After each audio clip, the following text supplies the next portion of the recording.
Bajaj Pulsar एक ऐसा brand है जो सदियों से हमें प्राइस और परफॉर्मेंस का एक अच्छा कॉम्बिनेशन देता आ रहा है। पर इस लाइनअप की सबसे छोटी बाइक पल्सर 125 में मॉडर्न अपील की थोड़ी कमी है। और अब बजाज ने पल्सर फैमिली में NS 125 भी इंट्रोड्यूस कर दी है, जो पल्सर 125 से एक कदम आगे रहने का वादा करती है। तो चलिए NS 125 की खूबियों और खामियों को देखकर तय करते हैं कि ये वाकई में बेहतर ऑप्शन है या नहीं।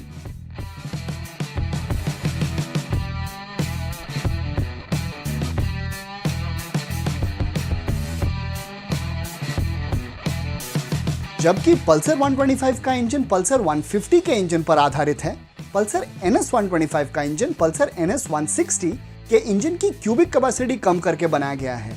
इस वजह से इसका परफॉर्मेंस पल्सर 125 से थोड़ा बेहतर है।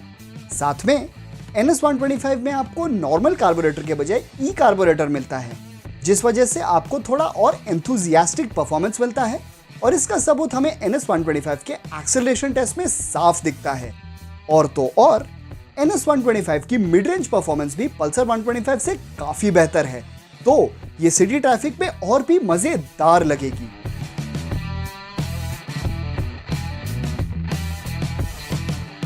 वैसे तो NS 125 का वेट और व्हील बेस दोनों पल्सर 125 से थोड़ा ज्यादा है, फिर भी इसकी हैंडलिंग काफी शानदार है, जिसका श्रेय इसके स्टील पेरीमीटर फ्रेम को जाता है, जो बजाज की NS सीरीज बाइक्स का ट्रेडमार्क फीचर है। साथ ही साथ इसका सस्पेंशन, खास करके रियर मोनोशॉक, इसे फर्म राइड क्वालिटी देता है, जिससे हाई स्पीड कॉर्नरिंग में आपको थोड़ा और कॉन्फिडेंस मिलेगा।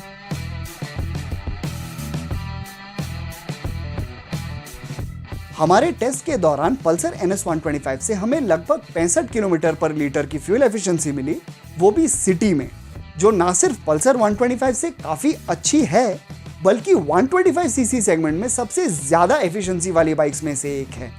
इनफैक्ट इसके सिटी फ्यूल एफिशिएंसी फिगर को अगर आप इसके 12 लीटर के टैंक से जोड़ दें, तो आप NS 125 के फुल टैंक पे लगभग 700 किलोमीटर घूम पाएंगे।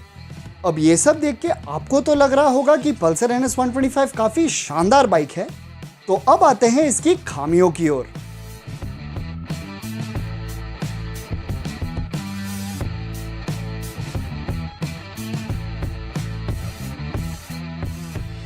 NS 125 को देखते ही इसके NS फैमिली का DNA साफ नजर आता है।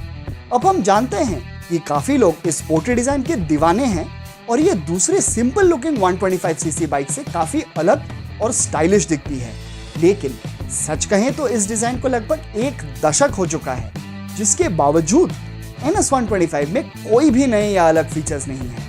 इनफैक्ट इसके रियर ड्रम ब्रेक और थोड़े पतले टायर्स के सिवाय इसमें और NS 160 या NS 200 के डिजाइन में भी कोई फर्क नहीं है। और NS 125 की सीट हाइट भी दूसरे NS बाइक्स की तरह थोड़ी ऊंची है, जिससे कम हाइट वाले राइडर्स को दिक्कत हो सकती है।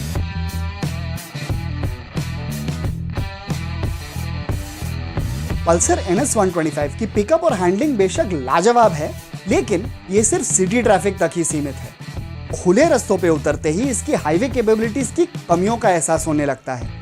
करीब 65 किलोमीटर पर आवर के बाद इसकी एक्सेलरेशन थोड़ी फीकी पड़ने लगती है, और ओवरटेक करने के लिए आपको एक या हो सकता है 2 गियर भी नीचे जाना पड़े। साथ ही साथ आप करीब 80 के स्पीड तक ही कंफर्टेबली जा पाएंगे, क्योंकि इसके आगे आपको काफी ज्यादा वाइब्रेशन झेलने पड़ेंगे।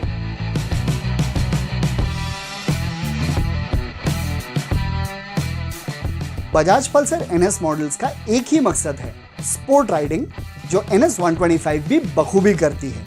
अब हम मानते हैं कि इसकी कीमत पल्सर 125 से करीब 11,000 रुपए ज्यादा है, लेकिन ये NS 160 से करीब 16,000 रुपए कम भी है, और इस वजह से ये इन दोनों के बीच का परफॉर्मेंस गैप काफी अच्छे से कवर कर सकती है। तो बजाज पल्सर NS 125 नए राइडर्स के स्पोर्ट राइडिंग जर्नी का एक अहम हिस्सा बन सकती है, और इसके शानदार हैंडलिंग और अच्छी फ्यूल एफिशिएंसी का मतलब है कि ये ना सिर्फ थ्रिलिंग राइड देगी, बल्कि वॉलेट को भी खुश रखेगी। तो आपको कौन सी 125 सीसी मोटरसाइकिल पसंद है, बताइए कमेंट्स में। साथ ही साथ इस वीडियो को लाइक और शेयर करना, बाइक देखो को सब्सक्राइब करना और बेल आइकॉन को दबाना मत भूलिए, ताकि आप हर नए बाइक के बारे में हिंदी में जान सके, वो भी वीडियो लाइव होने के तुरंत बाद। तो मिलते हैं अगले वीडियो में, तब तक take care, Ride safe and thank you so much for watching.